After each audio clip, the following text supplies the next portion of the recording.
Ladies and gentlemen, welcome to episode 79 of the Talking with a Dad podcast this evening. A lot of good topics lined up. It's going to be a great show. Strap the fuck in. We're ready to go. Woo! Strap-ons. That's what I'm talking about. No, I said strap in. Strap in. Strap in. I knew you said that. That's what I meant too. Yeah. Strap in and strap on. Let's get it going. How you doing, buddy? I'm doing good. How are you? I'm doing really good, man. It's funny. It's great that we do the live pre-show now. Yeah. And then we fake like we didn't just get through talking for like 30 minutes prior. But if anyone's asking, I'm still doing good. We won't be doing the sponsored bit. Rest in peace, sponsor bit. Rest in peace, sponsor bit. Sponsor bit has gone the way of the dinosaurs. But I will say this. Well, sponsor bit has gone the way of the food bit as well. Well, the food bit we get yelled at. Yeah, we get yelled at by fans for talking about food. Apparently, we got yelled at for the food stuff. I had food topics, but I always have food topics. Always. I cooked a good flank steak this week. Ooh, yeah. I saw a great video on some gumbo that just looked absolutely amazing. Have you ever been to the South and had gumbo? Yes, of course. It's jambalaya gumbo. It's an experience. It's an experience. See, we're doing it. No, out of it. Dude, we could fall into this for hours. we have. You guys can go watch We are foodies, dude. Me and Zach and I communicate in food. Like, I remember when he was still working at the school, and I would just come in and like, there was one day where we sat down and talked like we should have been working, but we talked for like 45 minutes at the counter about food.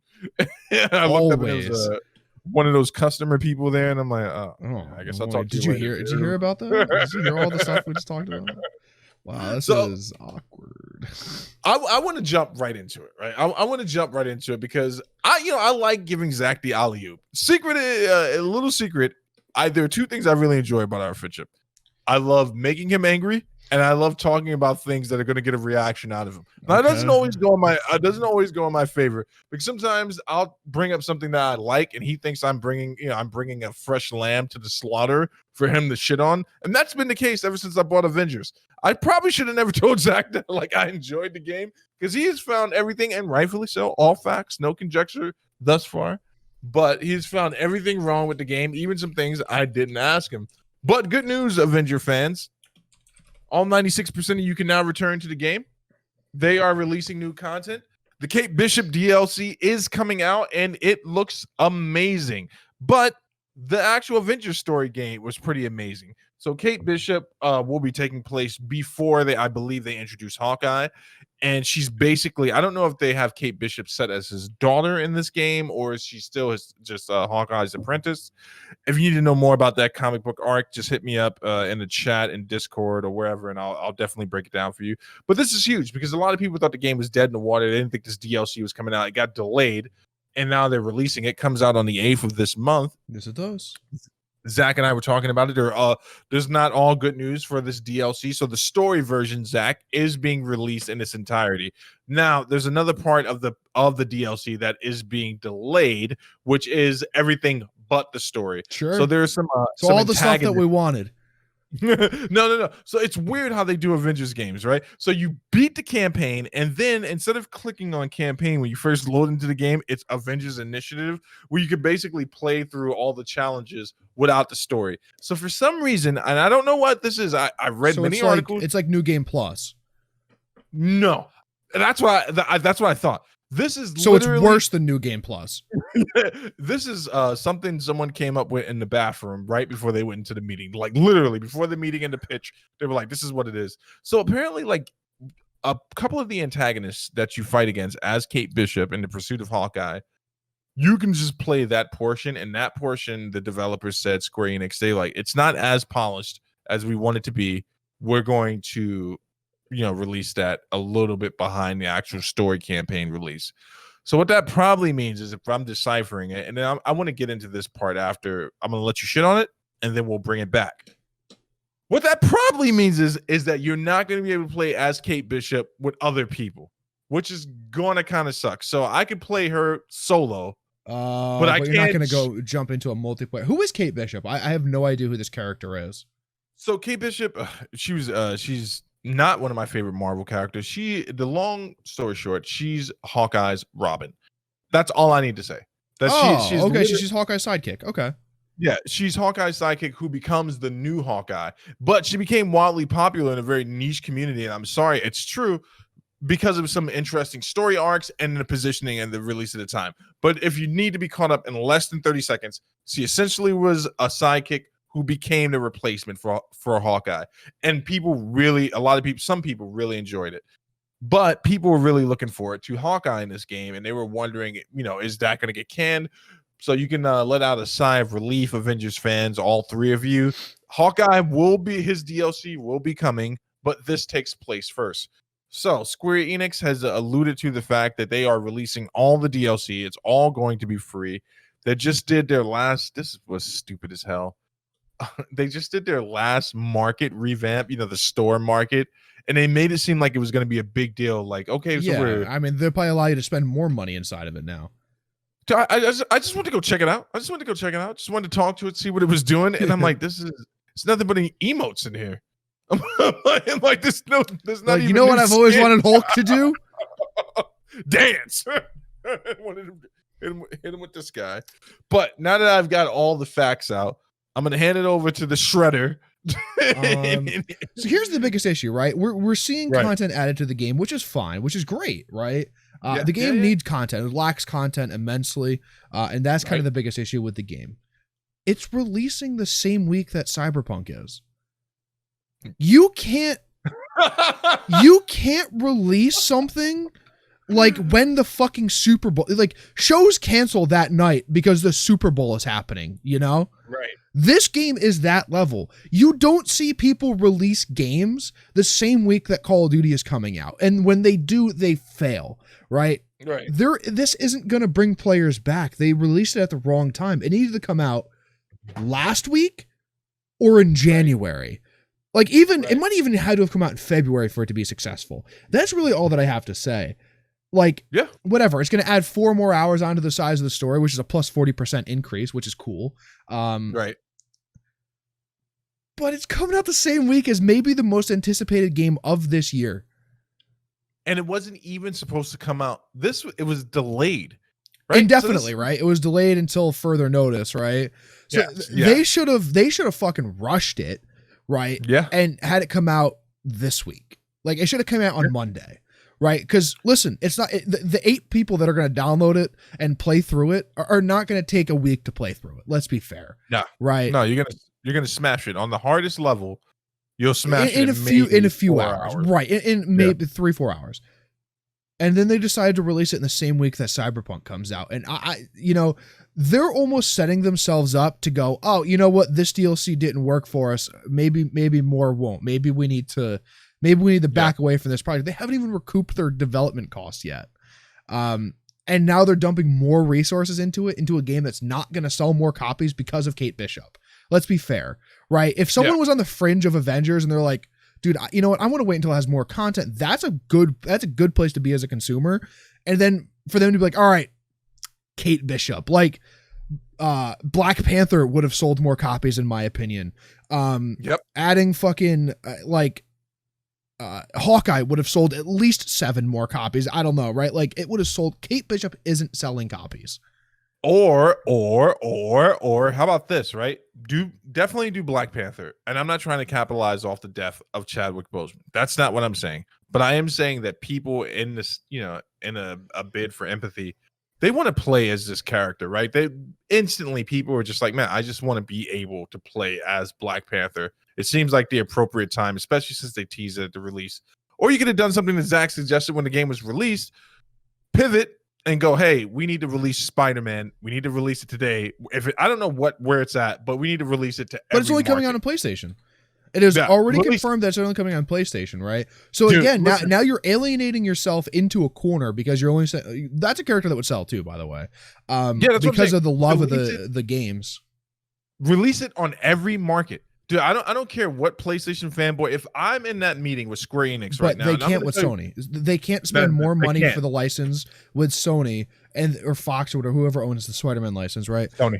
They can't spend more money on the game because of that, right? They haven't made back their money yet. If they had So- made $500 million on top of their $200 million development cost, whatever it was, right? Yeah. Then you could go, okay, well, maybe we do this and we make an extra, we spend $100 million to get the license, but that turns into another $100 million of profit, then yes, we could do that. But if we're 50 million in the red still, we haven't even hit the black yet, right? We're still 50 million in the red. You can't go and spend another X. I don't know how much money Sony's going to want. They're going to want $1 for every copy sold. It's going to be $8, and you can't go and want to spend a licensing fee for everywhere else when you haven't made your money back. It's just, you can't do that. You can't. So it would be, I love your idea, and it would sell copies. Yeah, 100%. But it would not make the money back that they're still in the red for, and the licensing fee. So word is on the streets. When I say word on the streets, I mean from a few fringe people who claim to be insiders. Sony is already looking to dump Square Enix for the next Avengers game. Like somehow this is all fallen. I guess it appropriately would. Right, it's going to fall on the developer, which is correct, because they're the developer, they're the game writer, right? They're everything. Yeah. And if they failed, then that's on them. And they did. They truly did. They marketed it as a pseudo MMO from the start. That's where I saw it. And then, okay, that's fine. Story. I was playing with Pete last night, man. We had a great time, dude. We had a great time. That's fine. You can have a good time, but people aren't going to spend $60 to have a good time for 10 hours. Wait, are we jaded? People aren't going to spend money to have a good time anymore? I'm not going to spend $60 to have a good time for 10 hours. Because that at the moment it stands, that's it pretty much. There might be a little bit of replayability, but it's not the level of what the story is, from what I've been told. Oh, yeah, no, I cleaned out the last mission. And actually, I had to call Pete in for backup because the bots that I was playing with were not doing their job. But it reminded me of what I actually really enjoyed about the game as I was playing through. I was like, oh, this was actually fun. It wasn't just kind of a repetitive challenge. But if Square Enix gets dumped, I don't know who they bring in to revitalize it. Actually, this goes back to our whole Sony MCU studios conversation that we've been having, and I'm just going to say what everyone already knows, right? In the background, the MCU secretly wants this property to fail. Anytime Sony fails at something, it brings the property that much closer to folding back to Disney. And ultimately, Disney wants to own this property outright and not have to share the profits with them. And this is just one step closer. We'll see what Kate Bishop does and how this DLC does, but it's already off to a bad foot. So if it's just a story campaign and I can't play with my buddies for a character, by the way, Zach, that they have developed the fighting style so well, but that doesn't mean shit if I'm just playing it in story. If it's just in story mode, like I'm watching the renders and I'm watching the demos of the character, and I'm like, wow, man, they put a lot of effort into this. It's too bad. So I know who takes over the project and why it'll be successful afterwards. Tell me. Sony Interactive Entertainment, right, that is the game development portion of Sony, owns the rights to a lot of pretty I think very good, very, very good studios. Give it to Naughty Dog. Give it to Naughty Dog. Naughty Dog is a development, if you guys don't know, did Crash Bandicoot in the late 90s, did Jak and Daxter in the early 2000s, did the Uncharted series, and then did The Last of Us. Yeah. Give it to Naughty Dog. They could tell a story and they can make good games, and give them time. Yeah, absolutely. That's actually a really good pick. I'm trying to think if it's open world, how do you think Rockstar would do at it? You're not going to be able to pay Rockstar money. They're like, we won't even show up. The development cost for Grand Theft Auto 5 was $250 million. That's all right, man. Has to put that into perspective. But no, you don't give it to Rockstar, in my opinion. I think Rockstar does really well, and I think Rockstar would do really well in a lot of games. I don't think they do really well in this universe. The universe needs to be darker. Like the Batman games, if you were like, yo, we want a fucking crazy open world Batman like DC comic thing, like I would give that to Rockstar because it's darker. Oblivion maybe. Or Obsidian, sorry, Obsidian. Obsidian might do a really good job with it if you were willing to fucking deal with them. Quick question. Who's Obsidian? The name sounds familiar, but Obsidian developed the early and then middle Fallout games, I believe. Okay. What about Obsidian. Blizzard? No. Or more specifically, the people who work on the MMO, or not the MMO, I guess MMO portion of WoW. Like, I would like. Is there a way we can translate? You can't afford them. These guys, you can't afford these. Like, it's a matter. Like I don't care who you are. You know, Blizzard works for Blizzard and Blizzard only. Yeah, Fallout New Vegas was one of them. Yeah. Blizzard works for Blizzard only, right? Yeah. That's it. You know, and Blizzard's not a great company to work with. Blizzard has a lot of issues. We saw a lot of game developers leave Blizzard right when Shadowlands was coming out because they didn't like the direction of the game, right? Yeah. So we saw one of the head guys on Shadowlands split. Gone. Made it very public. Very public too. about it. Yep. Yeah. So you don't want to work with Blizzard in that aspect, I don't think. You know, there's a lot of great development teams. I think Naughty Dog would do really, really well for it. Obsidian would be a really good one.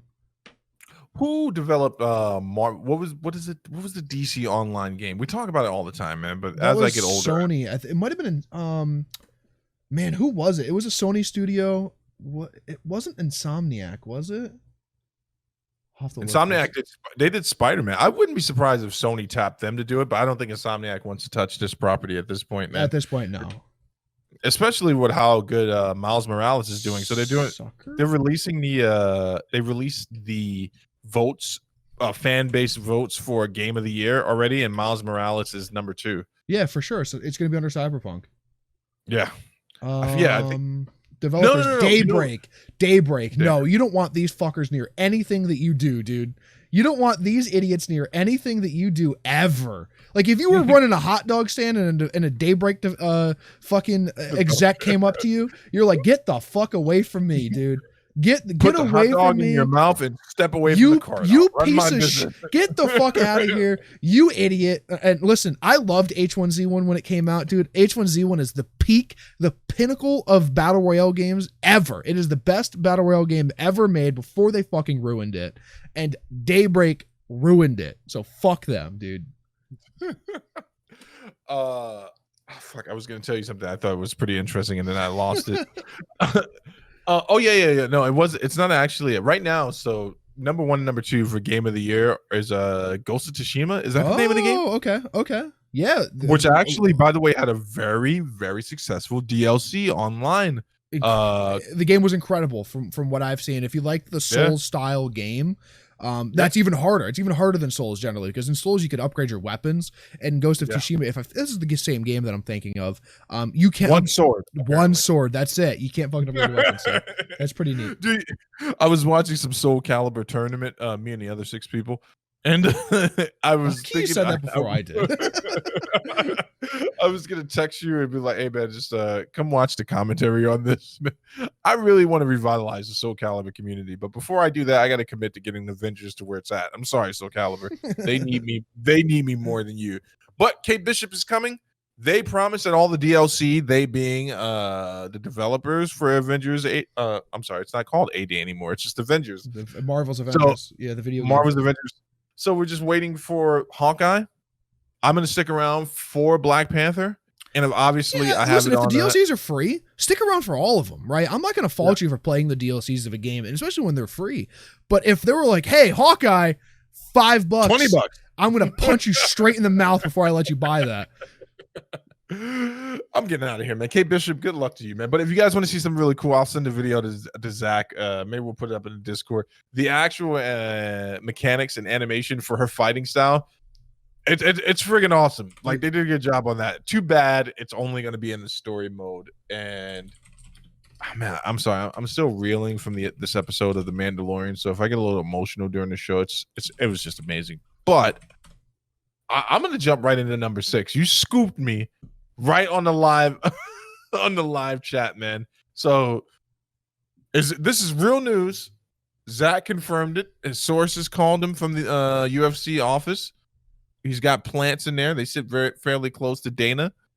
Yoel, Soldier of God, the Cookie Monster himself, muscles on pawn muscles, is no longer in the UFC.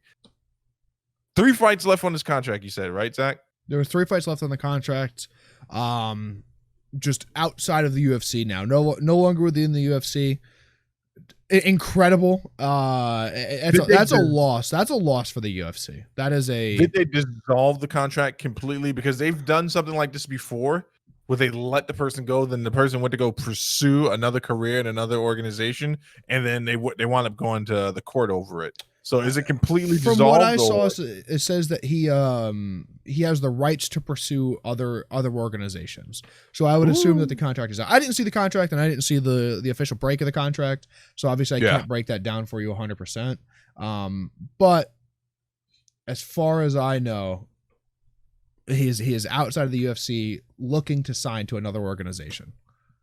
PFL, so I'm going to give it to you the way it should happen, but I'm going to predict what's going to happen. PFL needs Yoel, right? They need that type of name in their organization for the tournament-based style World Series type of fighting. But what's going to wind up happening is Bellator is going to scoop him up. They're going to get the last of their loan money out. They're going to pay Yoel the money he was supposed to be making at the UFC. Sure. And he's going to be their middleweight champion for at least a year or so. Now, I don't know if he'll defend more than once in that year, but 100% Bellator is going to scoop him up because since they've been acquiring fighters from the UFC in their lapsed contracts, they've gotten, they got Bader, they got Mr. Wonderful, what's his name? Phil Davis, Rory McDonald, Gegard Mousasi, great Gegard, yeah, but. Like you're saying some of the worst ones, like you're talking about Ron Bader. Ron Bader. I love Bader, man. I would love to drink a beer with him. I like the DC shit talking him. You know what they said? And the UFC said you need to take a fight. And I said, I want the easiest fight in the division. I want Ron Bader. You get the hell out of here, Bader. You get out of my press conference. When they bumped into each other at the sauna and DC noticed him, he's like, ooh, who let Bader in here? Who let Bader into the sauna? And Ryan Bader's just sitting there like, what's happening? But could you imagine Mousasi versus Yoel? Now, as far as my memory gives me right now, they have never crossed paths in the middleweight division in UFC. It would be amazing to actually see that fight. And I'm calling it right now. I think the silent assassin, Mousasi, will beat him the second time. He's going to get knocked out the first time. He does take a little bit of damage, right? He takes quite a bit, and that's because he's trying to figure it out. But man, Yoel, this is the end of an era. And I want to go back to your earlier comment. Yes, this is a loss for the UFC, but they got to start making room for the talent that they're actively. Wait, no, they got to start making room in the middleweight division for the guys that they're bringing in from. Right. I don't know. You know what? Here's the thing, right? What Yoel needs to do is not fight at middleweight anymore. I think Yoel needs to go up to 205. I think we've had this conversation before. I think he could have fought very successfully at 205, especially since John is gone out of that division now. So that's really interesting that he's gone. Now, I wonder where he's going to go. I don't think Bellator is where he ends up. I think he ends up in one championship. Now one also just announced that DJ will be fighting in February, so we're gonna be very excited, looking forward to that. We'll be watching that one for sure. Demetrius Johnson fights, we pay attention to it. I think he ends up in one championship. I was gonna say one, but I know that Yoel has a high morality bar, and I feel as if though his team. Sure? No, I feel like his team, though, doesn't want to go cross that bridge, right? So I'm not going to confirm nor deny any rumors that I've heard about one, because actually I respect the organization. I don't want to die. I respect it as well, and I like the fact that I like that they do the weight cutting, a way that seems more appropriate in a modern society. Yeah.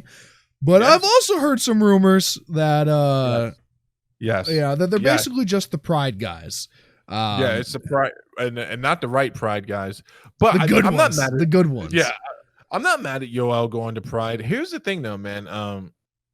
So we need to see more of this, right? So I thought when Phil Davis left the UFC, I know Phil Davis wouldn't be considered like top 5, and he was never considered top 5. They kept trying to market him that way, but we all knew what Phil Davis was.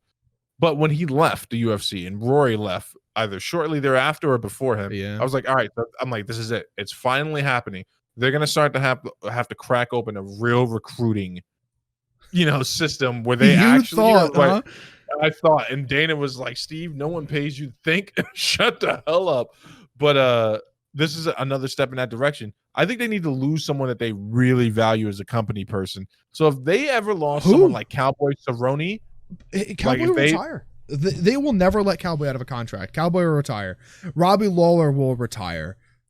No, I'm saying hypothetically. If their contracts were offered by Scott Coker, not that he has the money to do it, but if someone aggressively said, "Hey, we will buy this contract out plus 10 on top of the contract to acquire this fighter from you," not only would they take that deal for Cowboy, but then they would be reeling because Cowboy would go over and dominate in that. Well, I think. Do you know at 55? I don't think he would. I think he would at welterweight. Actually, I think he gives Lima the type of problems that Lima has never experienced before. I think Lima ultimately beats him, though. But I think Cowboy would give Lima the fight that we've all wanted to see. I love me some Cowboy, man. Cowboy's the man. But Yoel's gone, dog. And it's funny. I was looking at your boy Anthony Rumble Johnson. I was watching a video with him, and I know why. No, let's be real, right? You know why I like Anthony Rumble Johnson so much? Because he addressed something that we were all thinking. The new top 4 in the light heavyweight division. It's good, right? Blachowicz, we like him. We support him here Talking with a Dad. But Rumble said something very true. He was like, look, if it was still the original top 4 in the light heavyweight, no one would be talking about these guys. He was like, there's no way that, Blachowicz would have beat. Who were the original top 4? John, DC, Gus, Rumble? Yeah, that was it was a problem for the UFC because when you have the top 4 that can do that dance forever, like John beats DC, DC beats Rumble, Rumble beats Gus, then Gus maybe beats DC, and then you just get stuck in this weird pattern of fighting. Sure. It's like fans start to get angry. But he made a good point, man. No one's excited about light heavyweight anymore, and that's why they're doing the fight with Adesanya. And I think that Yoel should have gone up to light heavyweight. Yeah. And I feel as if though someone might have talked him out of that because I know he would be short for that division, and maybe the power wouldn't translate the way he wanted it to if he was going against a Thiago. But I think that his explosiveness, I really do believe this, man. His last year as a fighter in the UFC, if it would have been in light heavyweight, he would have brought so much smoke to a very stagnant division. And look, I'm a John fan through and through. You know this. Yeah. I think he would have gave John a problem. Like he would have, if his power translated, if you took his power chart and then moved it just went into Photoshop and hit Control T and just dragged it, right? And it got better, right? Like he would have given John a lot of issues. John's gotten hit a bit in his last few fights. And but if Yoel could point fight, if his speed, if nothing else translated, his speed is insane. But then the reality sets in, right? Maybe the speed translates, and then the right John shows up, and he grabs Yoel as he's running towards him. He's like, "You gonna die?" Do you think John is a better wrestler than Yoel? I think John's stronger than Yoel. He might be stronger. That's fair. He might be stronger. But do you think he's a better wrestler? No. Technically, on paper, Yoel is the better wrestler. He's the better wrestler, but better wrestlers than John have all said the same thing when they've wrapped up with him. They're like, now, I mean, obviously this is smeared with the steroid thing, but they've all said the same thing. Like, it looks so easy, like it should be easy to pummel John and take him down. But the one thing they say is like when they grapple with him and he deadfoots you and he defends the takedown, they're like they've never felt anyone that strong before. Sure. And cocaine will do that to you. But I would have liked seeing Yoel make a run. I definitely would have had him beating Anthony Smith 100%. I definitely would have him losing to Glover, so they would have ducked that fight. You think he loses to Glover? Oh no! At this point, I don't think anyone can beat Glover, but John. That's John and Anthony. Dude, I thought Thiago had him out, dude. I think he was out, and I think he went straight to monkey brain. And look, when we go to PAX next year, man, and we go into a bad Saudi neighborhood, I'm hiring Glover as our bodyguard. He might get beat up for the first 30 seconds of that, but at least I know get up, Glover. He'll come out in the end. Man. Someone's getting choked. He's cooking us tasty food afterwards, man. Yoel. No, I meant to, dude, have you ever watched Glover's countdown? So when he was about to fight, I forget if it was Gustafsson or a Rumble, but they've basically followed him around Connecticut, and he's hanging out with all his friends from Brazil. And I've seen fighters cook in their countdowns before, and I've never said, "Oh, I would like to eat some of that." It's always I'm like, "Oh man, looks freaking disgusting. Why did you film this? Glover's got the wood chipped grill in the backyard. Oh. And he cooks the meat on the wood and stuff like that. And I'm like, dude, I need to Is be Glover there. on Twitter? I need to follow. He posts this shit on Twitter, right? Yeah, he's a dad. 100%. He's posting it on Twitter. Shout out to Mike Tyson, by the way. I know we talked about this already, but Mike handling that victory and humility. I'm trying to think of anyone else that would have given Yoel a problem at light heavyweight. Beats Anthony Smith. But the problem is, when does he go to light heavyweight? Does he go there when it's the original top 4? Because then if he runs into the gambit of Anthony Rumble Johnson, that's it, right? His only hope of winning that fight is out wrestling Rumble. He's not going power for power with Rumble at all. No, that's fair. That's definitely fair. I see. I don't know. I didn't realize I had the Marvel's Avenger thing playing the entire time. There you go. It just sneaks in. It was just muted in the background, and it didn't look good. It's like a camp counselor. It's always in your room when you don't invite him. Is that speaking from experience? Oh, moving on back to Yoel. Do you think he fights at middleweight in any of these organizations, or he goes light heavy? Middle. I think he fights at middle. I think he fights at middle. Unless he goes to 1, then he has to fight at light heavyweight, I think. Who's their champion at light heavyweight? Do they have a light heavyweight division? I don't know. I can look it up. Does Sage Northcutt still fight for those people? Or Sage Northcutt has disappeared after he got his fucking entire face broken. Dude, he was just on the Twitter the other day, not ripping apples or anything like that, but he was like posing, doing the Sage thing. Dude, hey, ripping apples? I feel like I could do that. It's a lot harder than it sounds. It's like literally they twist the apple almost perfectly. Oh, you can't just like get your hands into it and then rip it, because seems very easy. As long as I could break the seal of the apple, I feel like I could rip it in half. Straight friction. They just twist. Do that. I mean, I broke a PlayStation controller in half once. I mean, you're a talented guy. Your boy Killishaw. He's making a comeback, right? He's making a social media comeback. Yeah. Man, his PR people are handling this right. They were like, so we're going to do exactly the opposite of what John does. We're not going to deny. We're taking accountability at every point. And except for one thing, TJ's saying that it wasn't something that was happening continuously in his career, that it was specifically something that he was prescribed. He's still wrong for taking it. He knew it was wrong, but it was just that instance. It wasn't something he had been doing forever. So just wanted to throw that out there while you were looking. False. That is definitely. I can't pronounce the guy's name. He's 26-11.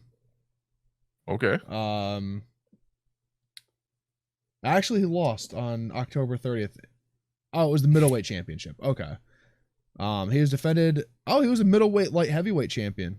He was a champ. He had won a lot of fights in a row against a lot of people that don't even have Wikipedia pages. He did beat Brandon Vera though. Hey, that's a name. That's a thing. Other than that, he has fought 4 people. 1, 2, 3. Oh, sorry. He lost to Uriah Hall at Ring of Combat in 2011. He's fought like 6 people, 4 or 5 people total with Wikipedia pages. So this is not much that I put a lot of weight behind. Does he look like he could be an enforcer for the Yakuza? I would not like to answer that question. But he's Burmese though. He's Burmese. He's not. Yeah, no, I know exactly what you're talking about, because they tried to bill a fight with him and Uriah again in the UFC. Interesting enough, Uriah also lost to Chris Weidman in the same organization, I believe. Let me ask you one last question. He fought 1 fight in Bellator. Did we talk about Clarissa Shields? I told you, and then you kind of scoffed it off. Yeah. I want to go back to that. I'm going to do a little bit more scoffing, but we won't do that tonight. We'll do it on Monday. But I was looking at something the other day, and I wanted to send it to you, and I was like, you know what? I'm going to suspend judgment, and I'm going to wait. I'm going to allow the data not to speak for itself right now. I'm going to wait to the actual fight. I want to be a Clarissa Shields believer. So I'm officially, ladies and gentlemen, jumping on the bandwagon. Did you see her training from Jackson Wink? Because that the footage, was that what you saw? No, but I would like to see that footage. I basically saw her talking about her interest in MMA and why she's doing this. Mm-hmm. And I think she's being very right sized about what she think her chances are. And I respect that. I respect that a lot. At least she's not coming in like, listen, I've been boxing forever and I got a 50-50 chance of knocking one of these people out because she has good hands. She has really good hands. Yeah. No, good hands doesn't describe it. She's talented, dude. Yeah. She's extremely talented. Yeah. But because she's so talented, you and I both know what's going to happen. Like, we're going to the ground, baby. Let's go. Mud wrestling. Man, let's get off poor Yoel, man. Let's get off fighting. Let's get off fighting. We talk a lot about fighting on this show. We apologize. What's going on with WoW, man? What's going on with WoW? So, recent WoW updates. We're going to talk about the WoW Classic, right? So, WoW Classic came out August of last year. Everyone who knows anything about World of Warcraft knows about WoW Classic, right? So, the final WoW Classic update has come out. Now, this is where WoW could take a pivotal moment, right? They could go to Burning Crusade, which is the next expansion in the line of WoW Classic, right? Which they haven't confirmed yet, but that's where everyone thinks they're going. Or they could go to WoW Classic Plus and do the old school RuneScape thing and develop new content for it. Naxxramas is the last 40-man raid, I believe, right? Don't quote me. I think it went to 25-man after this, or 20 or 25-man. Naxxramas has come out. It is the last raid in WoW Classic. It looks so fucking fun, dude. It looks so much fun. I don't have a classic character high enough level to do raids. Not even really close. 36 is as high as I got before I had to like fucking hang it up. But this, I've been watching Shroud do it, right? Shroud occasionally streams WoW. They raided last night for 10 hours, or 10 or 12, maybe even 13. I went to bed at some point and they were still going. And then they've been going for another 6 now. So they're like, let's say almost 20 hours into this raid, and they're not close to done. I think they have 4 bosses left. And yeah, I'm excited to level again. We are leveling in Classic. Me, Shane, and Joe, not Work Joe, are leveling in Classic. I'm excited. I really want to play because I want to do the classic stuff. I want to do the classic raids and stuff. Dude, but this looks hard. When you say you want a game with strategy, they're going over boss fights before they get to the boss fight. They're not like, all right, we're in the boss fight now. Tank go and everyone else go over here. No, they're like, all right, so this circle here was going to represent the boss fight. We need to be standing here at moment A, and then at moment B, these people need to split off and go do this thing. And then like, there's legitimate, they had a conversation for an hour before a boss fight of what to do, what the strategy was, where they're going to be, where the players are going to be. They had players leave and respec different versions of their class to come back and be like, okay, this is better for this fight. So go spend the money, go do that. Like, this is like levels of planning that you see that like military uses. It's really, really interesting. That's intense. Dude, it's insane. It's insane. They wiped. So when you wipe in Classic is when everyone dies, or in a game, right? When everyone dies and they have to restart, right? So when you wipe in a raid, everything you had done prior is already done, right? But like, say you wipe on a boss and you're fighting it and everyone dies and you have to restart. You have to do everything that boss has to offer again, right? You have to start with that boss at 100% health, at 100% whatever, all the mechanics. They wiped on just one of like the random like mid-tier bosses in this raid for 4.5 hours. They just kept going back and trying it and doing it. And at some point they just stopped doing it last night. They're like, all right, we can't kill Patchwork. We're going to go to the other side of the raid and try to kill these other guys. And not even we quit. We're just we're just going to come back to this later. Basically, is essentially we're going to come back to this later. It is a lot. I never did any of this stuff, right? Right. But this is very, very interesting to watch. What level are they playing at? Just for the uninitiated. So 60. Your max level in Classic was 60. To do any raids, you have to be max level. You have to qualify for a raid. You have to be max level. There's a lot of gear requirement to even do the first raid, but yeah, you have to be level 60. I jumped into a stream the other night. I assume it's probably the same day, but I came in way earlier. He being Shroud, and I'm always reminded of the fact that like of two things watching Shroud stream, man. And I feel like I'm walking into an old friend's house for some reason. He's Yeah. just like, hey, just playing some WoW. Probably not gonna say anything for the next 20 minutes or so, but help yourself to anything that's in the fridge. And then also, I cannot believe that they played for that long. It's weird to hear that he wasn't successful at something, but is it strange that I feel kind of is it strange that I feel kind of good?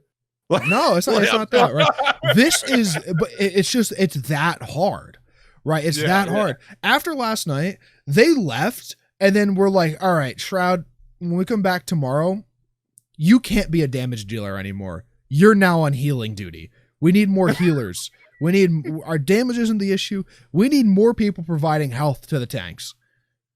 And so Shroud was like, all right, switched and became a healer. And then they beat the one boss that they had wiped on for 4.5 hours last night in one try today. That was really interesting to see. So that was fun. But like it was even inside of WoW, Shroud does things perfectly. It's interesting. He timed everything he had to do perfectly on that fight, and was like, and they're like, "Oh my God, Shroud got top healer," and he was like, "Yeah, well, I just I timed this perfectly, would time that perfectly," and someone in the background's like, "Oh, Shroud doing something perfect, shocker," and everyone laughed. But dude, it's so interesting to watch this 15-year-old game that people have been doing this for 15 years. For people to have a good strategy to come into it and to still fail at it. But that's what makes it. That's what makes it great. That's exactly what makes it great. Is that the game can still challenge you at this point? That it can still take you to a place where you're like, huh, boy, I can't see any recognizable patterns. There's no way for me to cheese my way through this. It looks like we're actually gonna have to play this game, and we're gonna have to come up with a way to beat it. I love it, man. I love it. I wish I wasn't so fucking poor. Oh, sorry, language. I wish I wasn't so freaking poor, and I wish I had more time, dude. I wish I had more time to play games. It's a time thing. WoW is a time thing, especially classic. But dude, this is insane. Now, the world's first guild that did it, I think their guild's name was Progression, did it in an hour and a half. So, okay. which is like so fast. It's disgusting. It's unheard of. I'm waiting for that video, if there ever is going to be a video of it, to be released, because I want to watch. I want to know what they did so much differently than everyone else. So yeah, that's where we are. The only thing I want to play WoW for, man, this is your fault, man. I just want to gamble, like, or at least I want to be around people gambling. I want to see how that actually works. I mean, I want to quest, I want to level, I want to do all of that stuff. I'm not a degenerate, ladies and gentlemen, but at some point I would like to abandon Zach at a mission and for him to be like, hey, where are you? And for me to be rolling dice for someone's enchanted spear or whatever this gambling, the game. Can you explain that to me? Is that something that came from Classic WoW? Or is it something that's I have no idea. I've never seen it.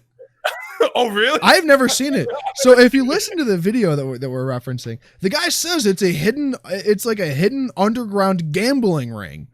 I was not involved. This is not like a thing that people do. I have not seen this. Apparently, maybe it's just these 12 players in that one circle, but apparently it's a real thing, man. It's a real thing. There was something else I wanted to talk to you about with WoW, man. So I started going around, like to ask questions. Obviously, you're the person I talk to most about this stuff, or hear about it the most from, at least. So I hit up some people I knew that played it back in the day, just to see, guys my age. I'm like, hey, so are you playing World of Warcraft? Almost unanimously, each one of them had the perfect reason why they were still playing the game and why they needed to continue to play the game. And I was like, well, just, how I do it. I'm like, we switched to the interview. I'm like, can you explain to me, where do you find time to commit to this? And it's like, well, it's 14 hours. I usually sneak in 2 hours here, 2 hours there. And I can't believe. And I'm talking about guys that are at least 3-4 years my senior, so in their late 60s, like, completely pulled into this game, man. Yeah. Do you ever think there will be a point where it will ever be in danger of quote unquote dying? Like, as someone that's played World of Warcraft, yeah, it will. Yeah. If there's a clear path to it, I think. Right. Making the game too easy and not social enough is where the game will die. all MMOs have a life cycle. WoW is well outside of the average life cycle of an MMO, in my opinion. The same thing with RuneScape. RuneScape is well outside of it as well. But I think a main reason is that Blizzard hasn't gone and made World of Warcraft 2. That's what the main reason is. Right. There's a lot of people who are tied to their characters and tied to the world and know a lot about the lore and all of that. And I think that keeps people playing it. I don't know. We'll see, right? Because the game steadily has had a decline in membership, but that decline is like 15 million people to 7 million people. Right. Usually when a new expansion comes out, that pops back up to 10 or 12 million, but there's usually a solid, between 5 and 8 million players at any given month, right? Any paying players any given month. Yeah, it's crazy. Subscription based for that long and for people to still be into it. But the only thing I can compare it to, there are comics that people abandon, right? Sure. They would buy bi-weekly, monthly, and the first time the editor or the illustrator or the writer did something wrong, that's it. Like, there are people who are committed to WoW in a way I've never seen in video games. I guess the only other group I would say is not as committed, I don't want to get into a fight about this, by the way, are Final Fantasy nerds. Obviously, there have been many different iterations of Final Fantasy. Sure. But they're the only guys I know who are as committed to that game as you guys are to WoW. Like, after I get through talking to you about WoW, I usually hit up a friend of mine who's like, yeah, just playing Final Fantasy. I'm like, the same one? Like, from over? What's going on? I thought you beat it. I've never played a single Final Fantasy game. You're not missing out on anything, man. You're a man that's in a decent shape. I'm sure Final Fantasy would just ruin your life. I think they're the strangest group of people I've ever met before. I've showed up to many parties. I'm like, I thought we were drinking tonight, and people were sitting around playing Final Fantasy, whatever. And I'm just like, what is happening right now? But I did like the remaster or the remake they did on PlayStation. That was a lot of fun. You played it? No, I watched someone streaming. I don't have to. Yeah. Final Fantasy is cool. I've never played it. Not my kind of game. Yeah. I think one more thing I want to say about WoW, man. This is make fun of me. I don't care, man.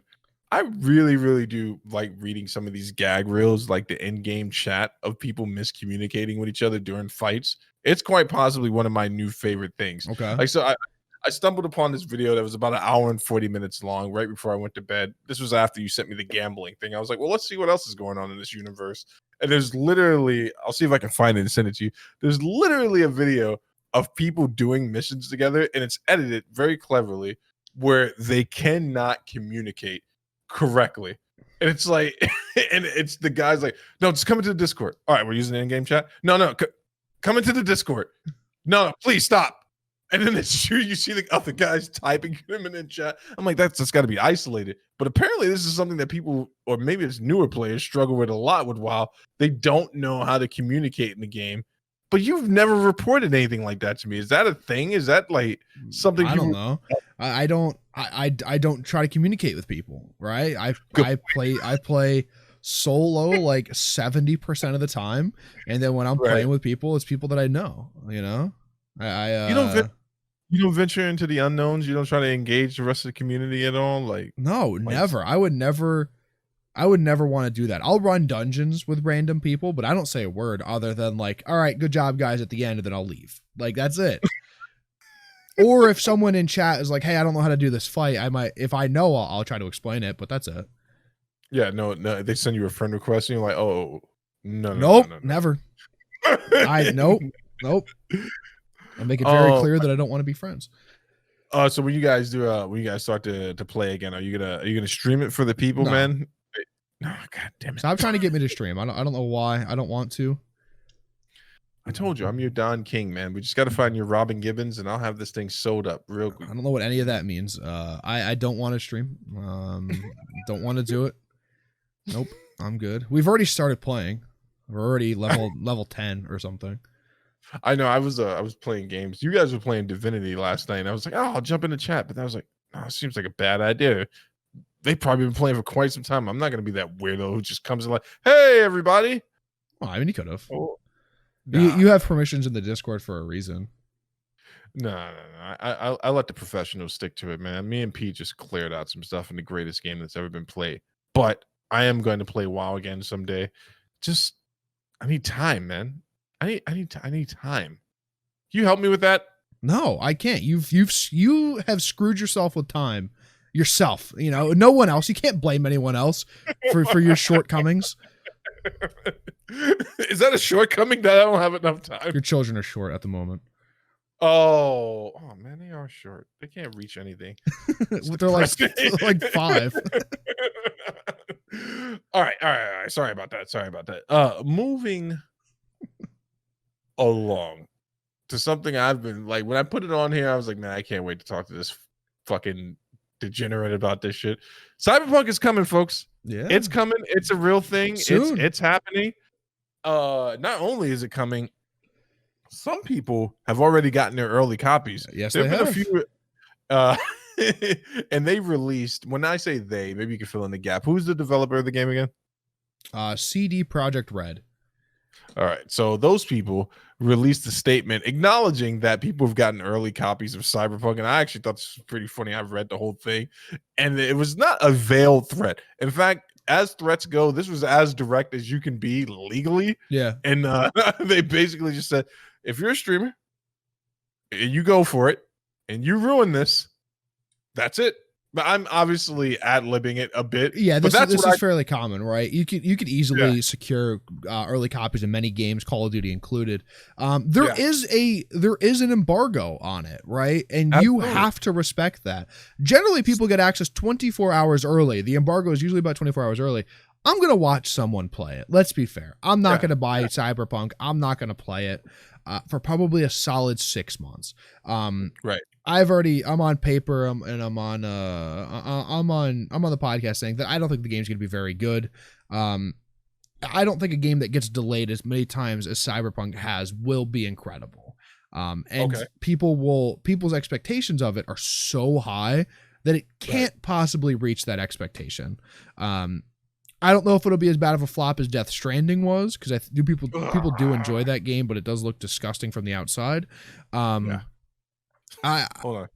You know better than to disrespect that game. What? Death Stranding? Listen, if you want to be an Uber driver, go out and at least make fucking money doing it. Okay? You know, if you want to work for FedEx, go apply. You know? Why are you complaining about a game that's easily not comparable to a game like Paperboy? Listen, I was gonna come back at that guy with the smoke and be like, you've compared apples and not even oranges. Like, you literally compared an apple to a kumquat. Paperboy was a redundant game that had nothing to do about being in a delivery system. It was literally a kid on a bike throwing things, and that was the point of the game. Death Stranding was exactly as we fairly described it. You are a delivery person. That is the game. That was the pitch. That was the open world experience that they thought was going to pull in countless of people. As if your life isn't mundane enough. Now I'm going to actually live it out in a video game. And it's like, because it has weird little spiders and a creepy little embryo baby inside of a thing. I don't want anything to do with that. In fact, to that one person that commented on that video, fuck you. That game sucks. You know what's funny? You know what's hilarious about that game? Still not unless you're related to Zach. If you're like his uncle or something like that. No, they could probably go fuck off too. Still not as bad as Days Gone.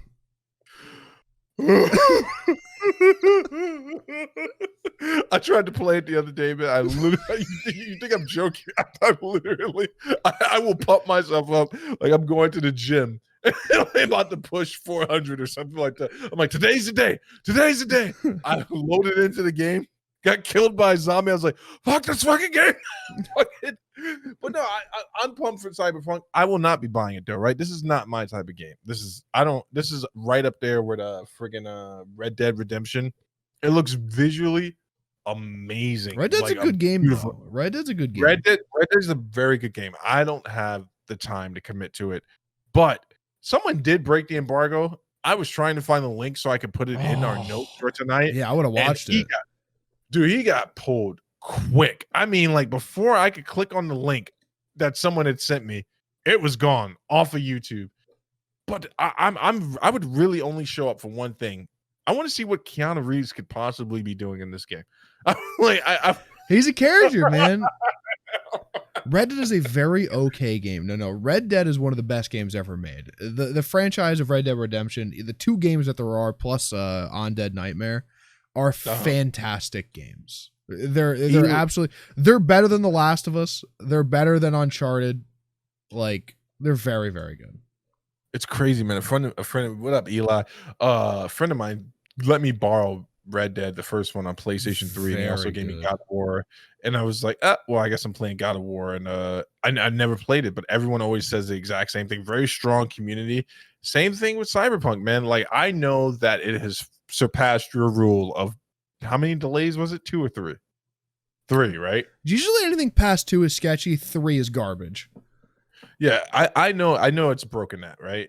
But people are super psyched for this game. The merch that they're releasing for this game, the limited merch that they're releasing, and people buying it. I'm not that guy, but I got a lot of respect for you guys. One of the people who got their kit early was a guy who actually bought that mega edition box. Sure. With the game, and like literally it's just a game but with a bunch of novelty things inside of a box, and ran him like a couple of $400 or something like that. And I was like, this is amazing. I have not seen this type of hype for a game since Days Gone, and that didn't go well. This is way more hype than Days Gone. Way Days more Gone was way under the radar compared to this. This is on the level of when Portal 2 came out. I don't know. This is on an unprecedented level for sure. Grand Theft Auto 5, maybe. Right. The crazy thing about it, though, I want to see what the numbers for the release are, because I think it's going to sell like gangbusters, and it's going to sell 100 million in the first 24 hours very easily. The pre-orders are already outrageous. I don't know why people still do pre-orders for physical copies when you can just download the digital thing. But hey, whatever floats your boat. And then it's going to have the next gen, quote unquote, experience. People were talking about that. I was reading an article about that today. That's going to be the huge pitch for this game. I can't do it. I can't afford it. Someone wants to donate a copy and send it to my P.O. box. I will most certainly not play it, but you please let me know. I just want to know who's going to be streaming it. Who streams this type of game, dude? Shroud's going to be playing it. A lot of people. There's going to be a lot of people. Your Lyrics, your Summits. Actually, Landmark is going to be streaming it. I know Landmark said he wants to play through it. This is the level of this is a level of hype for it. They say that the pre-order numbers are visibly higher than any Witcher title. That's a good number. Yeah, that's going to be a good number.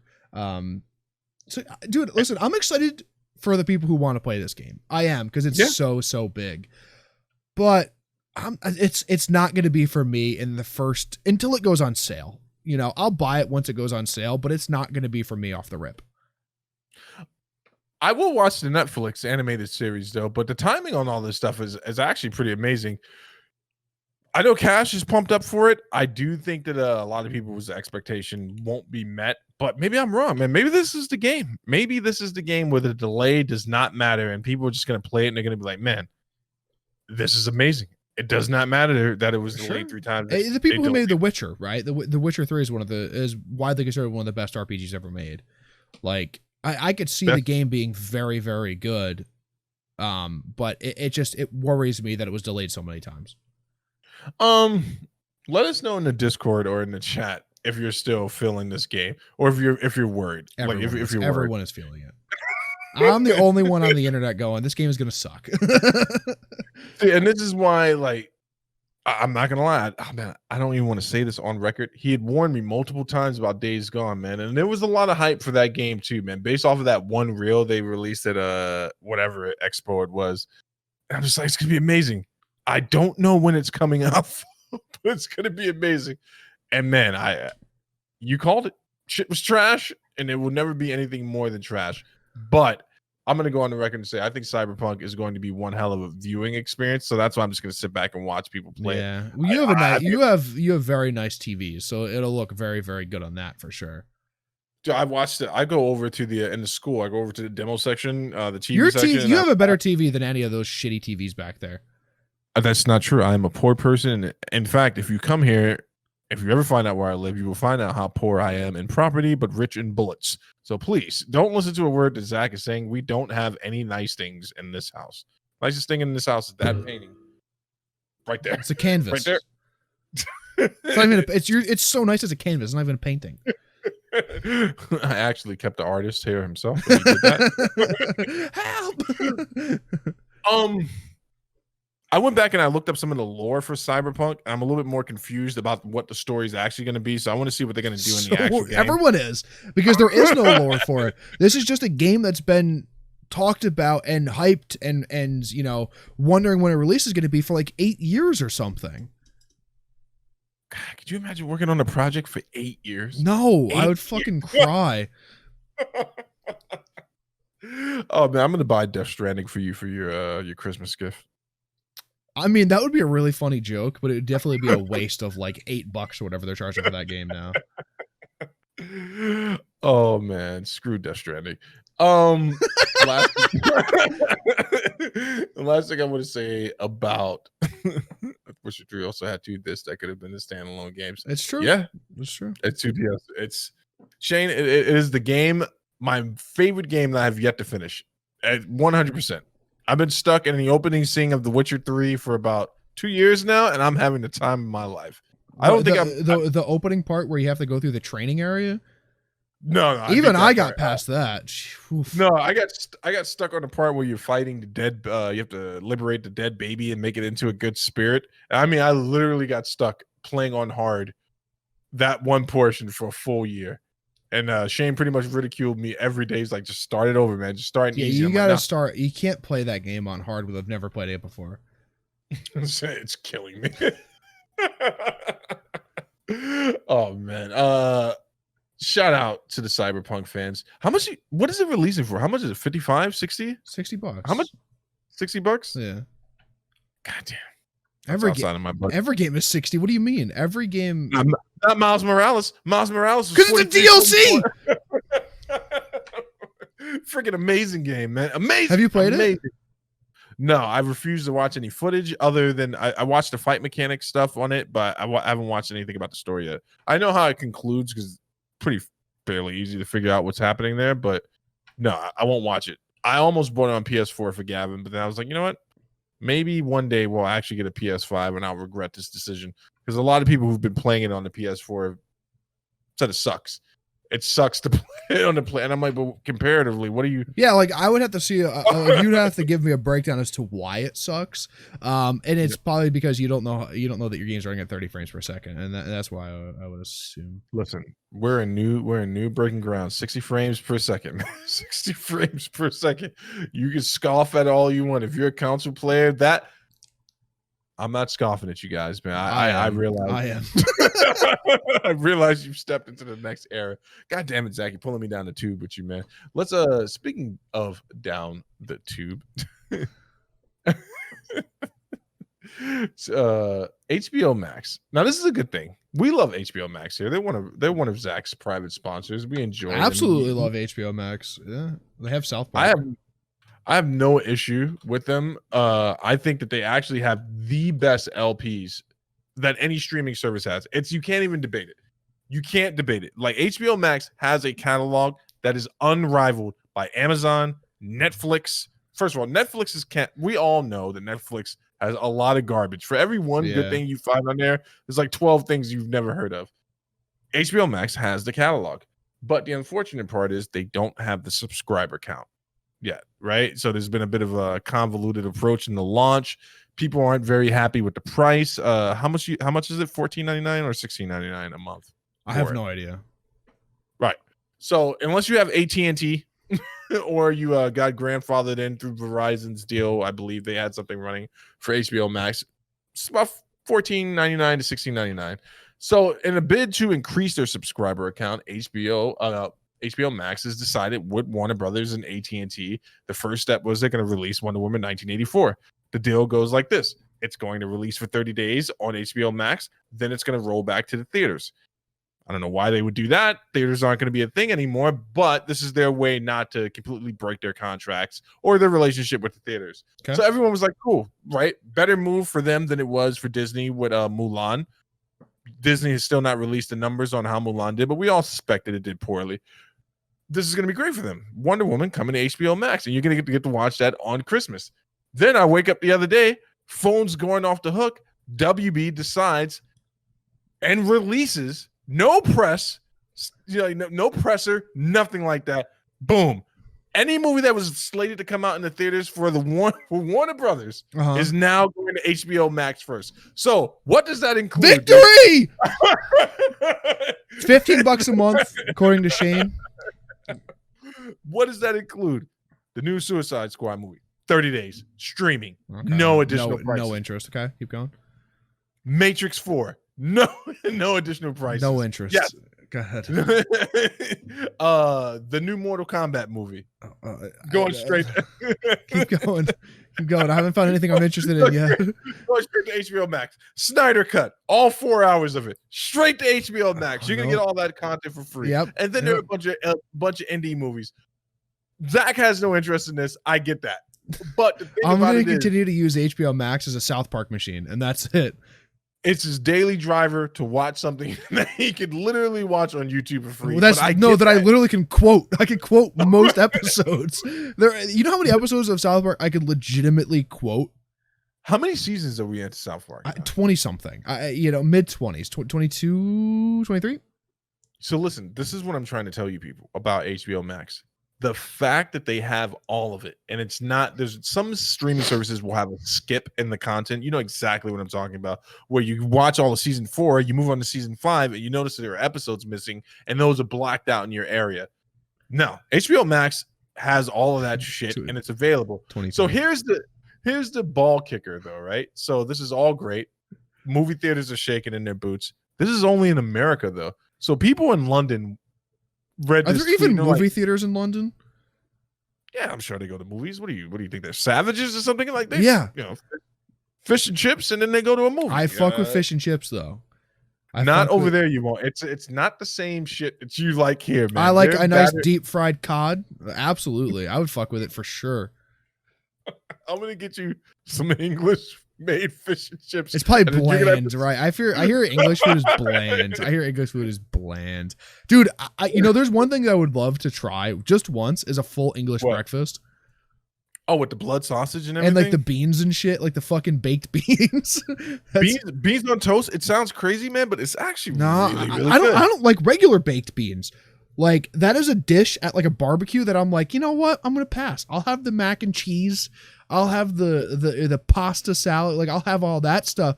But like, keep the fucking baked beans away from me. I just don't. It's not a huge thing. Well, see, you got to come to an African American barbecue, right? Because it's not just baked beans. It's usually an event. Like you taste the baked beans and you're like, oh, what else is in here? Because baked beans is, it's cowboy food, right? That's how I know it. No, not like baked beans out of a can. I have an uncle who makes very good. Like he does his own baked beans. I have that in the family. I'm just not into it. I'm just not into it. You put it a little bit on the potato salad. But anyway, this has nothing to do with, we're talking about food again, man. So people in Australia, no love. Wait, there's movie theaters in Australia? Yes, man. People go to movies in India too. Only in America, the great country of Americadia, will you be able to enjoy all these movies for 30 days. Now, this is a weird business deal, right? So I'm trying to wrap my head around hold on, but everyone can do this if you have a VPN. Let's be fair. Right, you can easily have a VPN, log into your HBO Max account, and fucking do it to the US. Everyone who wants to see these movies will see them because of a VPN. Let's be fair. Like, they'll see it, and they'll see it by some other means. But VPN is going to be the legal way to do it for sure. Here's the crazy thing about this, though, and I'm interested to talk to you about this. You remember when we were covering the whole Universal versus AMC thing, and it seemed like at this time we didn't know what was going on with COVID. We assumed that at some point the theaters are going to come roaring back. Obviously, it's looking less and less like that, and the reality that we predicted early on in this show is coming to pass. Theaters, you can basically just call us Nostradamus. Yeah, theaters are going to be going to a boutique style. We called it. When you see it, that's the model they're going to be following. But Universal, they made a deal prior to this whole thing with HBO Max and Warner Brothers with the theaters, where it's like, all right, so you get a 17-day release, basically. it comes out in the theaters for 17 days, then it rolls the VOD, and we're able to price it at whatever price, and then that's it. Like that concludes it. We don't have to do anything else.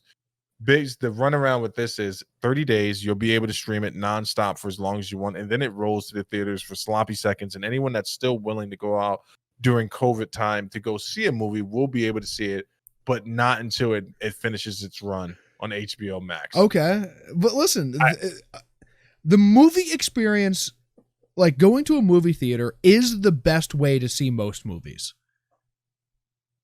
It just is. It is, right? It is. But the shitty movies theaters that we have are not the best way. You need like an Alamo Draft House, or like they have a different chain out in California. ArcLights, right? Like the ones that like you go to and it's an experience, right? You can get a legitimately good meal when you go. You can get drinks. Like you could do, like you could have like a meal and a movie and it not be $90 for you to buy fucking a full meal before, then see a movie and have to buy snacks, right? Like the experience that we have right now is bad. I think if you were to invest in a place like an Alamo Draft House, it's the only place I've ever been that does this. Yeah. Like right now would be a really good opportunity to start doing one, especially since there's a vaccine right around the corner. Which I invested in Pfizer, by the way.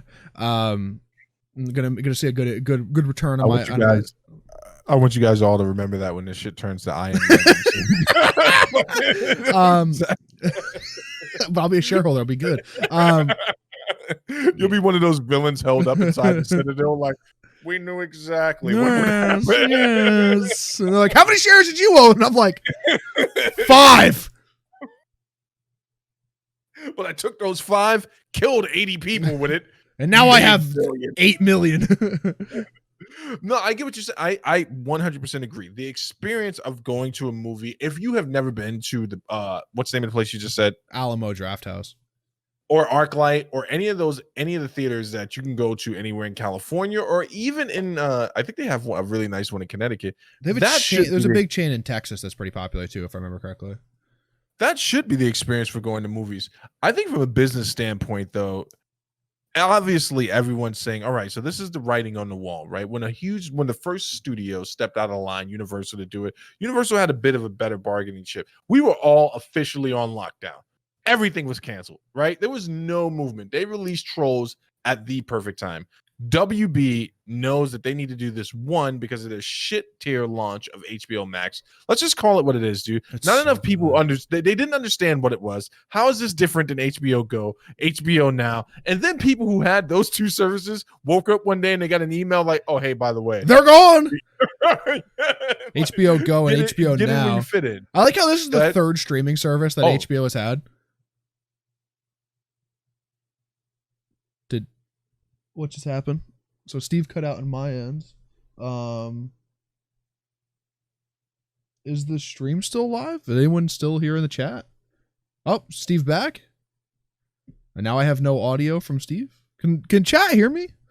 Can chat hear me? No, it was most certainly probably me.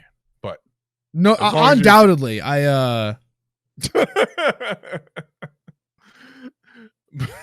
Go ahead. What were you? You're probably deep in the thought. I have no idea what I was saying. I have no idea. I've lost it. As soon as I lost you, I lost all train of thought. It was Steve. And that's what's going to happen. Okay. And that's what happens. But to wrap this shit up, man. So here's the bad thing, right? Zach, if you make a huge big dick energy move, everyone should be focusing on that move, right? I should be saying, man, Zach is really about to do something crazy. The next thing out of their mouth shouldn't be, well, how's Disney going to respond? No, like, that's true. That's true. I was on a rant, a slight rant about how Disney has 3 streaming services. Thank you, Shane. We have our we have our timekeeper here. Thank you, Shane. Yeah, I was on, but it's not that big of a deal. You know, they had 3 services. One was a piggyback off of if you owned an HBO service already, I think, right? Mm-hmm. One was the original streaming service, but it didn't have any of their like partners involved with it. And now HBO Max has everything. And I think that's what's important. Yeah, I mean, it's cool to have it all in one spot. So the next thing that people are asking themselves, like, we'll see how Wonder Woman actually does. I think actually Wonder Woman is going to increase the viewer base. How can it not? But Disney because it's doesn't Wonder have. Woman. No, I don't know how big of a property Wonder Woman is, right? Compared to a Superman, a Batman, a Spider-Man. It was their first, I believe, it was their first $1 billion property, and it was their it was a crossover success before the Dark Knight series.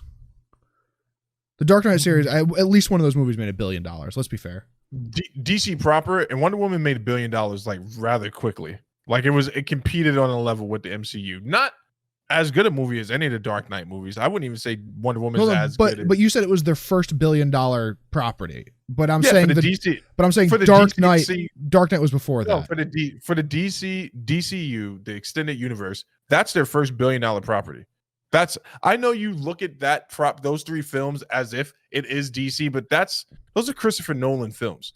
DC is an afterthought in licensing. So you're telling me Batman has nothing to do with the Batman movies? Is that what you're saying? Those three Batman movies have nothing to do with anything in the continuity that's going on right now. There is not one thing from the Nolan movies that's translated into this movies. Shit is so much more confusing than the 3 streaming services that HBO had prior. Like, this doesn't make any sense to me, right? It is a Batman film. Am I right? It is a Batman you're film. Right. Let me tell you why let me tell you why it doesn't make sense to you, right? So I'm going to take you because it's not logical. Yeah, that's it. That's a short way of saying it. Nolan and Christian Bale decided after the second Batman movie that they didn't want to do comic book franchises, and that was the direction that Warner Brothers wanted to take the movie in, right? So when Superman Man of Steel came out, they wanted to make that expanded universe. They wanted to include Christian Bale's Batman and keep Nolan on, which I thought would have been great. I thought that would have been amazing, but there's no way those two things can exist. You can't. I'm sorry, Mantis. You're gonna hear this and you're gonna have a fucking heart attack.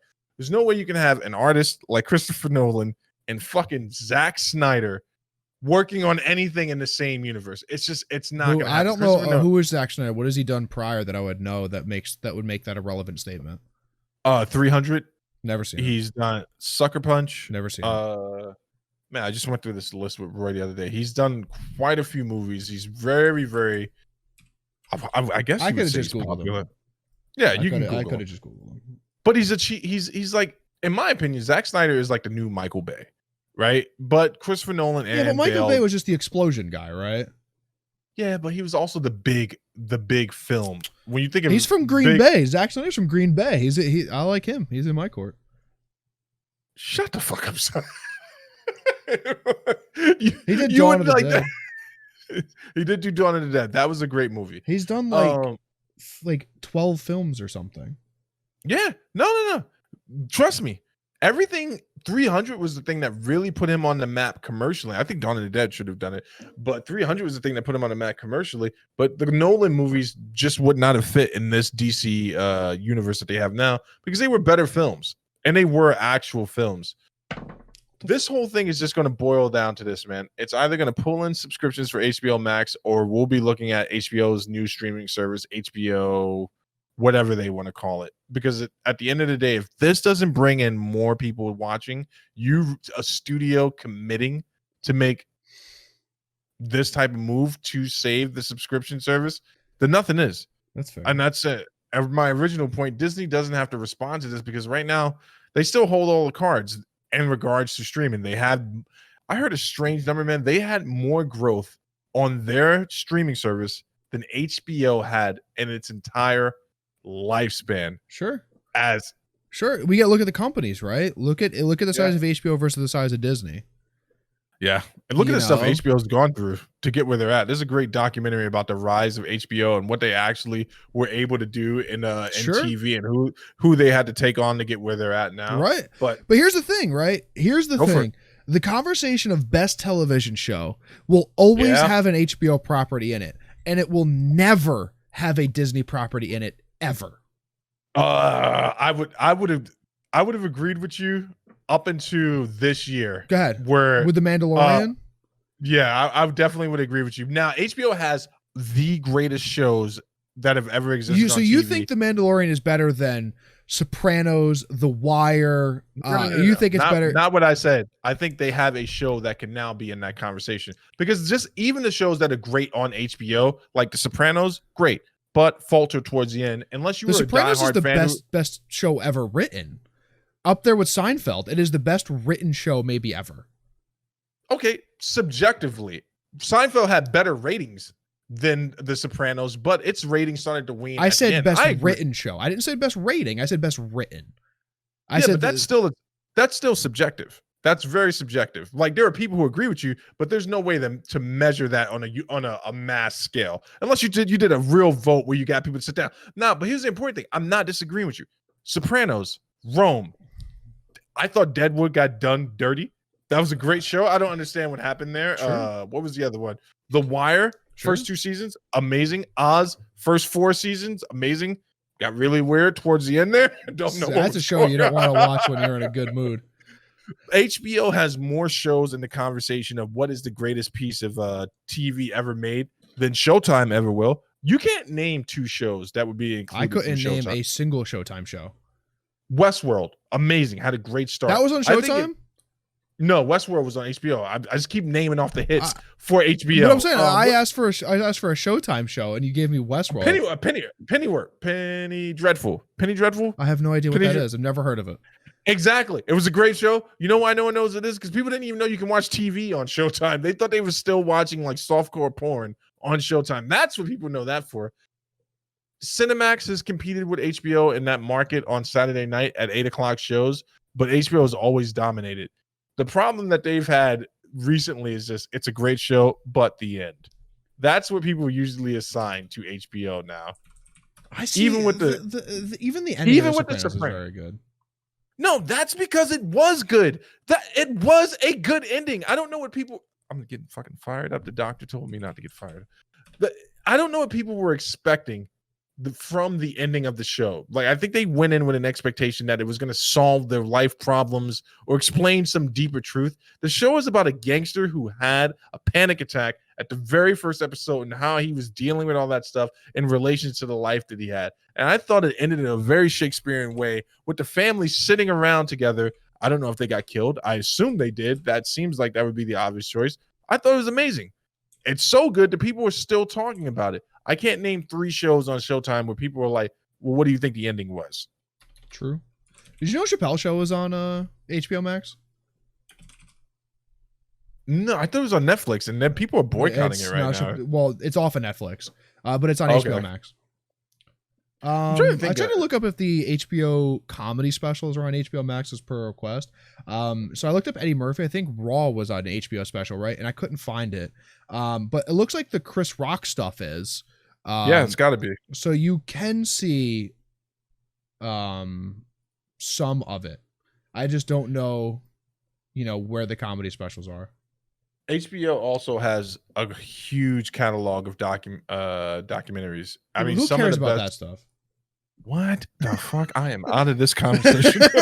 You know what I just saw? I was like, oh my god, I have to watch this now. Hot Fuzz is on HBO Max. That's such a good movie. If you ever just once this, the world doesn't come to the end and your vaccine that you're pushing to the kids doesn't turn us all into zombies, man, you just sit down one day, you watch Shaun of the Dead, Hot Fuzz, and then what's the other one? It was the one where they're fighting robots. If you watch all 3 of those movies in one sitting, each time it's more and more hilarious. It's so good. It's so good. Have you ever seen Attack the Block? Another movie that's kind of in their universe. No. Is it the same guys? Same writing team. The portly fellow is in it, but the other the ginger is not in it. I wish I remember his name. He was in Star Trek 2. Yeah, I actually like those first 2 Star Trek movies, man. They're good. They're good until they become an action movie, where Star Trek really isn't that. Well, I mean, Star Trek's about flying around and justifying sleeping with green women. That's really a good movie series.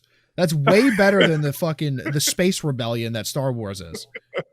Listen, man, you can hate all you want, man, but at the end of the day, Star Wars has just as much confusing stuff in it as the last episode of Sopranos. My favorite episode of Sopranos, though, The Pine Barrens. The Pine Barrens is the best episode of The Sopranos.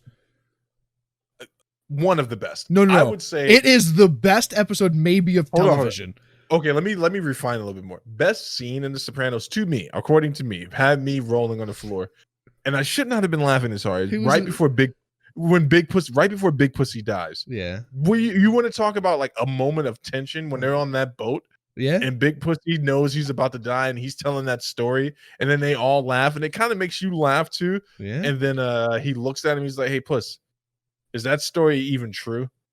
And then he just kind of like drinks his shot, and that's it for him. Yeah. And then the next time you hear Big Pussy's voice on The Sopranos is when Tony gets food poisoning, and it's a friggin' fish talking to him. Dude, but the Pine Barrens where they're the fucking guy in the woods beats the shit out of him, and they're like, "What do you mean? He was an interior decorator." No, he worked for the interior. He was a KGB agent. Dude, when they're in that car fighting over that ketchup packet. Dude, that I think is maybe is one of the best episodes of television ever. Hands down. Go ahead. Another great episode. I'm sorry, man. You're gonna 100% agree. When Tony starts messing around with the crazy chick from the therapy office, do you remember that? That's when I knew they had really, really like. People were saying that they were running out of ideas. I was like, nah, man, that's just really good writing, because you're talking about everyday stuff, right? And you're introducing these scenarios, and it is a weird dichotomy to think about a mobster, because he had multiple affairs on the show, but this one was different. And then for her to go crazy chick on him, it's like, well, how would a mobster deal with that? And he dealt with it like a G. Yep. Like, he dealt with it like a friggin' G, man. I love that show. I will die on this bridge. Season 10 of South Park is the best season of any television show ever. Disagree, sir. I believe that the third season of American Dad is the most amazing season of any animated I like series. that you're not taking this seriously, but I'm taking this.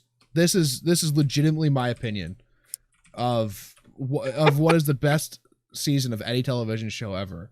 Season 10 of South Park. It has the World of Warcraft episode in it. Which arguably is the best episode of South Park. Let me pull it up. It's so good. I'm gonna pull up the whole season right here. All right, so we start off, and it's the return of Chef. Chef has been gone. Chef comes back, and it's hilarious. Wait, hold on for a second. Maybe I want to watch this without any spoilers. You're just gonna ruin it for me. I'm sorry, go ahead. I mean, I was going to tell you what the episodes are. Then he goes Smuggler, where everyone starts driving Priuses and sniffing their own farts. Amazing. So now there's the Cartoon Wars episodes aren't on HBO Max for some reason. So you're missing episode 3 and 4. Cartoon Wars, fantastic. Then you get the episode about Towley writing his book. And that shit's fucking hilarious, because I won't ruin it for you. Very, very good episode. Big twist in there. Then the Man Bear Pig episode with Al Gore, and that shit is that shit is great. When Cartman eats the treasure in the cave and has to shit it out outside, it's so good. The episode where Cartman is such a bad child, he goes through all of the television show nannies and ruins all of their lives, and they bring in fucking Caesar Milan to train Cartman. Is it actually Caesar Milan, or is it someone just pretending to be him? It might actually be him. Then episode 8, the World of Warcraft episode, that is a classic, very good episode. And then you roll right into the episode where someone takes a shit in the urinal at school and Mr. Mackey goes off the fucking rails. Great episode. And then it might be my favorite episode now. I really have an appreciation for season 10, episode 10, where Kyle's little brother is having an affair with his kindergarten teacher, and Cartman is Dog the Bounty Hunter. Oh, it is very, like, you know. Hold on for a second. Let me ask you a question, Zach, because I just saw Shane just typed in there, not biased at all. How many times would you say you've watched that season? This season? Yeah. A lot. a lot, dude. And it's probably the season that I've watched the most, for sure. I've gotten a read from you. I've known you for a couple of years now, and there's only a few things I know for a fact. It doesn't matter what you say in this moment, that you would physically come to blows with someone over.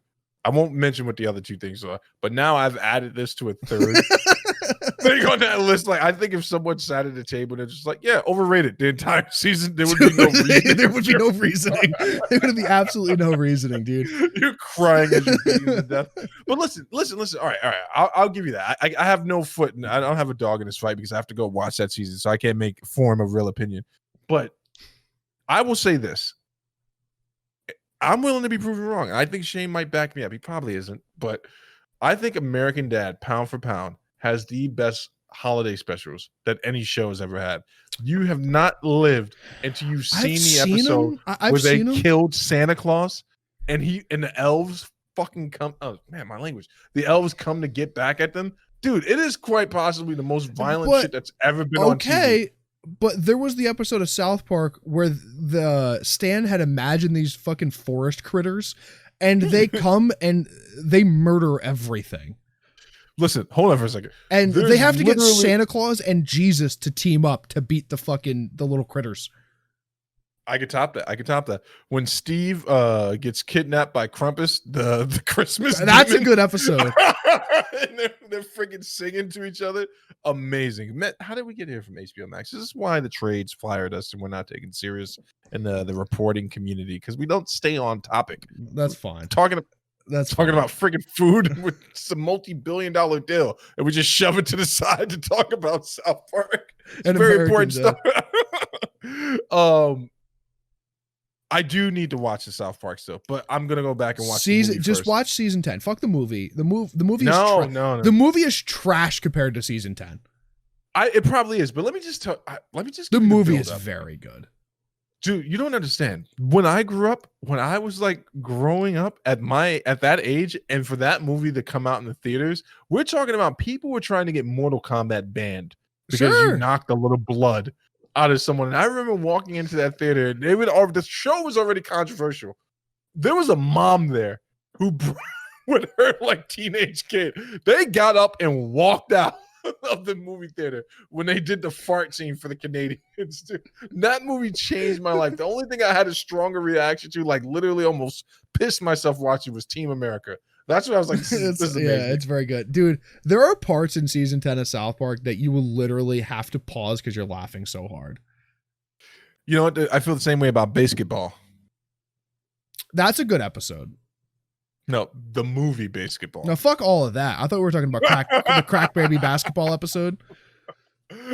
What about friggin' Family Guy, man? Prom Night Dumpster Baby. That's a funny bit, but like that's a funny bit. Right, like that's Family Guy doesn't have as good a seasons as South Park does. To be fair, right? All the shows in this conversation are very good. I think American Dad is very good. I think Family Guy is very good, and I think Bob's Burger. I think South Park is the best out of all of them. Futurama, because Futurama is over. Futurama from start to finish is actually a really, really good television show. And there's a lot of like continuity and a lot of like things in the episodes that happen and affect other things. It's very, very good. I think the people remember The Simpsons too. The first few seasons of The Simpsons are very good. They laid the framework for all of these shows, right? Yeah. But The Simpsons has been going on for so long and they haven't changed their formula. And longest running show on TV. Yeah, and South Park's right up there with it, I think, right? South Park's 23 seasons, it's what, 26? Wait, I think maybe Law and Order SVU might be second. That's amazing. How many times can you watch an episode about like that stuff? Have you seen Law and Order? I love Law and Order. It's a good popcorn show. Like you put it on in the background, let it go. Until you have kids. One day me and Santana sat down, we're like, oh, SVU marathon, let's do it. I made it through like 20 minutes. I was like, this is horrible. This is horrible. No, it's not a show that you pay attention to. It's a show that you have on in the background. You peek in, you're like, oh, that was the guy? Like, oh shit, man. Well, on to the next one. Hold on for a second. Just because I know that one of our fans is going to hit me up, one of our viewers is going to hit me up on the side because you just flippantly did you just completely disregard Matrix 4? Yeah, like 30 minutes ago. I don't care. Matrix 3 was so bad that like I can't even give Matrix 4 a watch. I won't even watch it. They're bringing back the original cast. The only reason I bring that up is Keanu's 105 years old now. Keanu is, man, talk about a guy that just. So you look at Val Kilmer and you look at Keanu Reeves. Val Kilmer is the superior actor of the two. He has more range, has more ability, but he's a dick, and people don't like working with him. Keanu Reeves has always been this guy's the superior. No way. Yeah, no, 100%. Wonderland, friggin' Tombstone, Val Kilmer is like a really he's a was really in good actor. Top Gun. That's basically like an 80s porn. I'm not even going to get into the demographic on that one. Top Gun is Keanu Reeves a funnily bad. It's a good movie. I can't believe they made a sequel and people are really excited about it. But Keanu Reeves is a person that is famously the nicest guy in Hollywood. And he just when you think his career is over, man, he comes back, makes a trilogy like The Matrix, survives it. It comes, makes John Constantine, then John Wick. People love him, man. And now he's in Cyberpunk. He's the Forrest Gump in real life. Any property that's successful other than Denzel Washington, he's in. And they're bringing back the original cast, man. They're bringing back Lawrence Fishburne, man. He's like 90 years old. He's like a cheeseburger away from death. He literally waddles in the room when he comes in for interviews now. It's going to be amazing. I don't care. The Matrix. Jada Pinkett, you don't get off the couch for Jada Pinkett? Is that Will Smith's wife? Or one of his children? With his wife. It's the woman that he's married with that was caught up in the entanglement. No, I don't get out of bed for this bitch. No. You know what's crazy is her career is so great that she was like, yeah, I just felt like I didn't have real chemistry with Keanu Reeves. I'm like, you think people care? Cared about They're like, you think people care about you? They're like, nobody knows who you are other than being Will Smith's wife. Oh man. I'm gonna watch season 10. You should watch season 10 of South Park. It's very good. Make sure your children aren't around. No, that is a brutal season. Dude, I tried to watch Clone Wars with Mathis around the other day, and this fool socked me in the head. Wouldn't change it. Just literally. And if you know the kid, you know it's true. It's like, no. I'm like, all right, I'm changing it. Bop. I'm like, okay. I'm changing it now. But I'm gonna check it out. I just want to bring up one thing, man. Zach hates when I do a promotion of his endeavors or anything like that, man. But I'm gonna shout out a friend to the show. Sure. And I'm gonna shout out Daft Meat, man. Listen, if you're ever looking for a really good stream to go to, and just have kind of a good time laughing at someone playing obscure games, but doing it in a way to keep you really engaged, go check out friend of the show, Daft Meat, man. Zach's a mod over this channel, and I love arguing with Zach on any platform, whether it be type, talk, and if he was in an old person's home and I was still alive, I would find a way to get in there and argue with him there. But I had a great time when I came into the stream, man. I was really pleasantly surprised when I realized you were a mod. And I was like, man, someone gave this motherfucker more power. Dude, I'm a mod in a lot of streams. I'm a mod in so many streams that I have to tell people no. I've unmodded myself for more streams than I can count. I'm a mod in Cash's stream. Yeah, I was a mod in Reggie's stream. I had to remove myself from that role. I felt like I was being irresponsible with it. A bunch of people, man, a bunch of people, and I have to remove myself, and I can't do it all the time. You know what's crazy, man? You are truly all over the place on the internet, dude. I will go on the IG and look at stuff, and you have liked a video. You know exactly who I'm talking about. You'll like a picture from a certain person, and I'm just like, this creepy motherfuckers. Listen, man. Dude. Listen, I'm very simple. I'm all over the place. I have my hands in a little bit of everywhere, as I think you should. And everyone in most endeavors. No comment. Yeah, and I it's fun. So something I want to do, man, something we used to do early on in the show, and I had a lot of fun doing. I like highlighting smaller YouTubers and other people who are building their show up and stuff like that. Zach and I have given Daft Meat, though, the official Talking with a Dad stamp of like someone to watch. Yeah, absolutely. Absolutely. We'll get him on the show eventually too. We'll have to work out a time. I know we do it a little bit late for what Tom would want to do. But for sure we'll work out getting Tom on the show. Again, good friend of both of ours. We, worked with him and know him. So, but it's a good time. Legitimately. I don't give a stamp of approval on many things, if any at all, generally. Tom's stream is one of the things that I do greatly approve of, for sure. I think if anyone asked you to be a godfather to their child, I could see you weighing out the decision heavily right there in front of him. Like, I don't know, man. I saw how your first one turned out. What's my vested interest? Yeah, what's my responsibility? What happens? What is the evaluation here exactly? One of you dies. Where where do my responsibilities lie? Solely. I thought it was a good show, man. We cover everything. You got you got anything else you want to shout out to the people? Any last minute shots you want to take at anyone, Zach? Any property, anything. No, I'm excited to get back and watch Shroud try to do this raid. They've been the entire time, and for an hour beforehand, they've been wiping on this singular boss fight. And before, the raid leader in Shroud's Discord was almost having a meltdown. At this point, they've wiped on this fight for 3 hours straight ish. I'm curious on what this guy is like at this moment. That's all that I have. I'm sure he's having some sort of meltdown. It's going to be great. let's get Zach out of here, folks. But please, thank you to the audio listeners, man. We just cracked 600. I don't know if Zach saw that earlier, man. 600 plays. We really appreciate all the support.